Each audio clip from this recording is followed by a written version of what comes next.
Boses ng mamamayan, Gusto ko sana yung bilang estudyante. iba't ibang opinyon ng taong bayan. Ang gusto ko talagang Ating alamin sa Kalye Survey. Bilang kabataan sa kasaysayan po is yung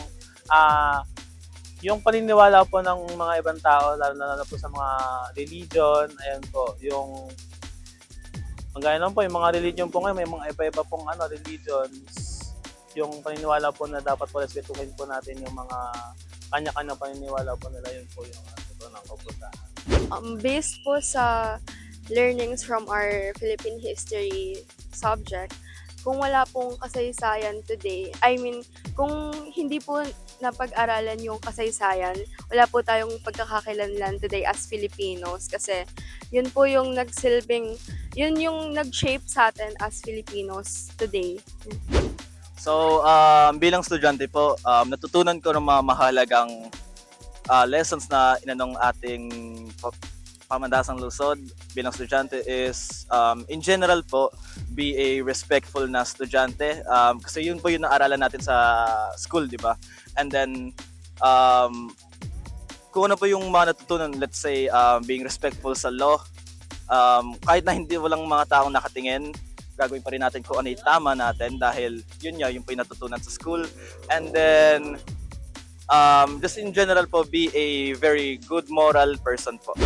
About po sa histories, we all know po that histories is important to our lives. So, magagamit po kasi natin siya sa henerasyon ngayon, even that is facts po. So, mahalaga po kasi na maaral po natin or may alam po tayo about our histories para alam po natin kung saan po ba talaga yung mismong origin of this municipality, origin of this tradition, origin of these customs, and kung ano po yung mga beliefs po before sa ngayon. And for me po kasi, it's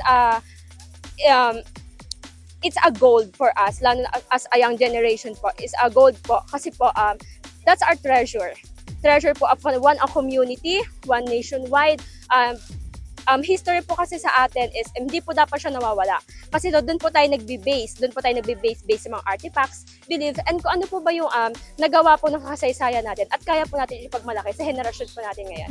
Okay, good day. For me po, ang mahalagang natutunan ko po sa kasaysayan po natin is yung paglalaban nga po ng mga, like, from the beginning po, yung mga paglalaban po ng mga politics po natin towards sa yung pang nanakaw po nila and yung mga benefits po na nakukuha po nila sa government po natin at para po sa yung mga nakukuha po nilang mga benefits na dapat po talaga para sa tao pero kinukuha po nila. And ang natutunan ko po doon is hindi po sila tumatakbo dahil nga po gusto po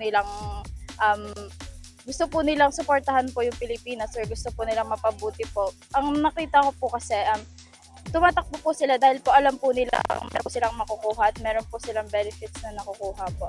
And then yung mga natutunan, ang mga nalaman ko din po is yung yun nga po, meron nga po tayong mga ibang bayani po na parang yung mga politics po binababa po sila dahil nga po parang feeling po nila, natatakot po sila dahil po kung ano po yung mga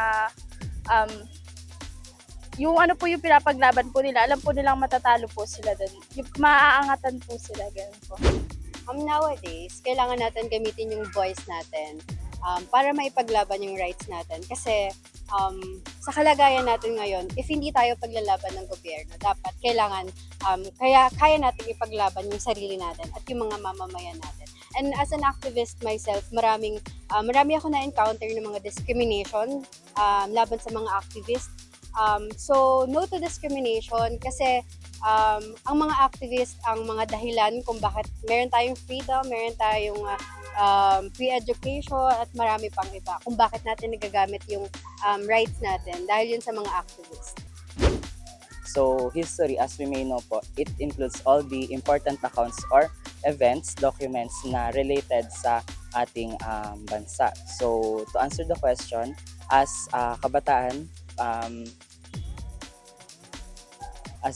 kabataan po, I am for historical preservation and not for historical revision. Dahil naniniwala po ako na dapat ang titingnan natin dito is yung important events, yung sa history natin and not the political things na nangyayari within those times. Kasi yun po, naniniwala po ako na history should be preserved and not revised. Ang natutunan ko po bilang isang kabataan sa kasaysayan ng ating bayan is kung paano po na ano ang yung mga sakripisyo ng ating bayani para sa ating kasaysayan po. Tapos kung paano po ginawa ng mga bayani natin na ipagtanggol ang ating bansa laban sa mga nananakop sa ating bansa. Maging magalang sa kapwa at sa matatanda. Boses ng mamamayan, Gusto ko sana yung bilang estudyante. iba't ibang opinyon ng isa pa taong bayan. Ang gusto ko talagang Ating alamin sa Kalye Survey.